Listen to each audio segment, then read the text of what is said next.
au final, je vais plutôt te faire une petite vidéo, ça va être plus simple. Donc en fait, ça va te montrer sur l'écran ce que je fais et je peux te parler et t'expliquer en même temps, ce sera plus simple.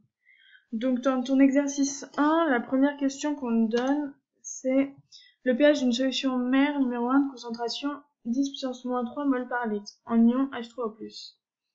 En fait, donc le 10 puissance moins 3, c'est ta concentration en H3O+. Donc en fait, c'est C de H3. Alors ça, c'est la galère. Donc c'est, on va l'écrire autrement. Tac. De H3O+.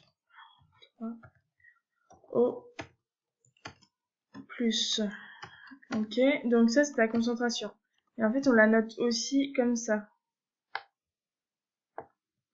Donc en fait, quand c'est entre crochets, ça veut dire concentration. Ok. Et si tu regardes juste au-dessus, donc ça, on sait que c'est égal à 10 puissance moins 3. Ok, et donc c'est en mol par litre. Ok, donc ça, c'est ce qu'on sait, c'est ce qui est donné dans la question. Si tu regardes juste au-dessus, dans ton énoncé, en fait, tu as une formule, d'ailleurs, que tu as surlignée, où ça te dit pH, évidemment, c'est pas bien mis. Donc, je vais y arriver. Donc, le pH, c'est égal à moins log de H3O+. Ok, donc je vais reprendre ça. Et en fait, la fonction logarithme, tu vas l'avoir sur ta calculatrice. Donc, tu vas taper sur ta calculatrice moins log de 10 puissance moins 3. Ok. Donc ça, je le mets en rouge. Et c'est à taper sur la calculatrice. À écrire sur la calculatrice. Et tu vas obtenir un résultat. Ok. Donc ce résultat, c'est le pH. Ok. Donc tu me diras si tu as trouvé. Ensuite, dans la question 2, on te dit le pH d'une solution fille diluée 10 fois. Donc là, ça veut dire que notre concentration, comment on peut l'écrire? Si je vais l'écrire comme ça. La concentration fille, en fait, c'est la concentration mère. Donc c'est égal à la concentration mère que l'on divise par 10. Ok? Donc, vu que ça valait 10 moins 3, ta concentration fille, ça va être égal à 10 puissance moins 3 divisé par 10.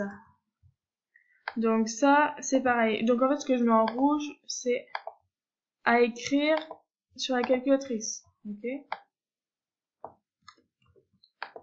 Tac, tac, tac. Donc tu vas obtenir un résultat.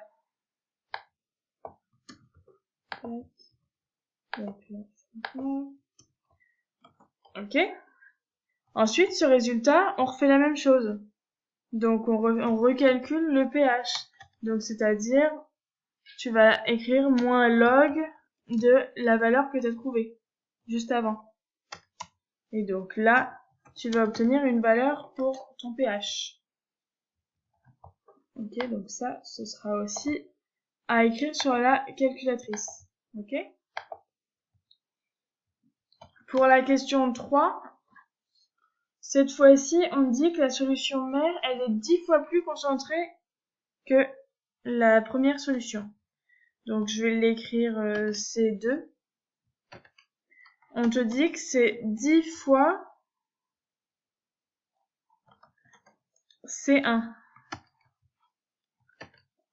Donc c'est-à-dire que C2, c'est égal c'est égal à 10 fois ta concentration C1, c'était celle-ci. Donc ça veut dire que ça va être 10 fois 10 puissance moins 3. Ok? Donc ça, c'est pareil, si tu le fais à la calculatrice, tac, donc ça on a dit à la calculatrice, tu dois obtenir un résultat. Donc, C2 égale une certaine valeur. Ok? Toujours. Voilà. Et donc là, tu refais la même chose, toujours pareil. Ensuite, calcul du pH. Et alors, pour la dernière question, en fait, c'est qu'est-ce qui annule le log? Donc,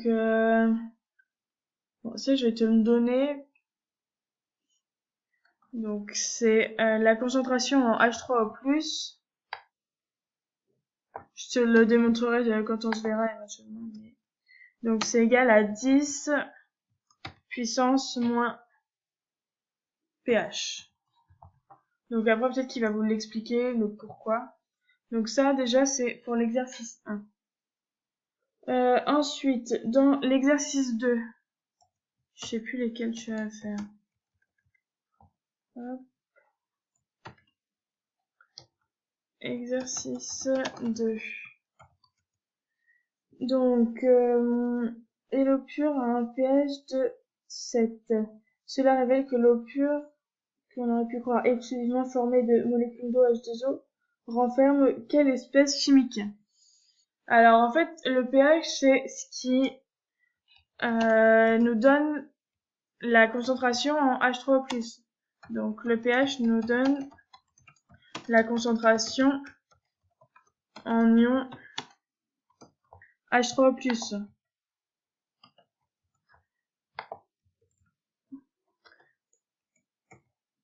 Donc, si l'eau a un pH de 7, cela veut dire qu'elle contient des ions quoi, à ton avis?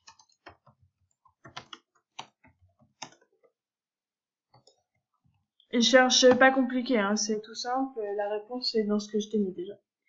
Et alors, calculer la concentration en quantité de matière de cette espèce. Donc, autrement dit, on te demande de calculer C. Et en fait, tu vas utiliser cette formule. Donc, on utilise la formule de la question 4 de l'exercice 1. Ok? Donc, c'est-à-dire ça. Et donc là, le pH, ça va être 7. Et donc, on a notre réponse, en fait. On n'a même pas à le faire sur la calculatrice. Donc, ça veut dire que c'est puissance moins 7 et c'est en mol par litre moins 1. Hop, si je mets correctement, c'est mieux.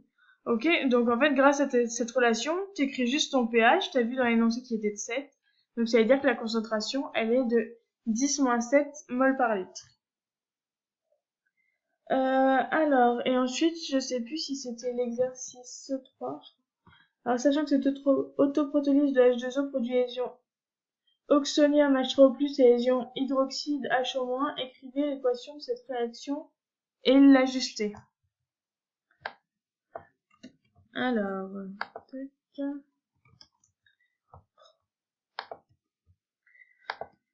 Donc, tu sais que l'eau H2O, ça va te donner, donc, d'après ce qu'ils disent, hein, H3O+, plus,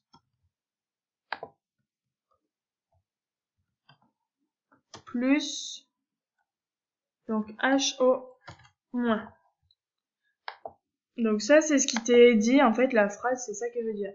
Et ce qu'on te demande, c'est de dire, alors, combien il faut de H2O pour combien de H3O+.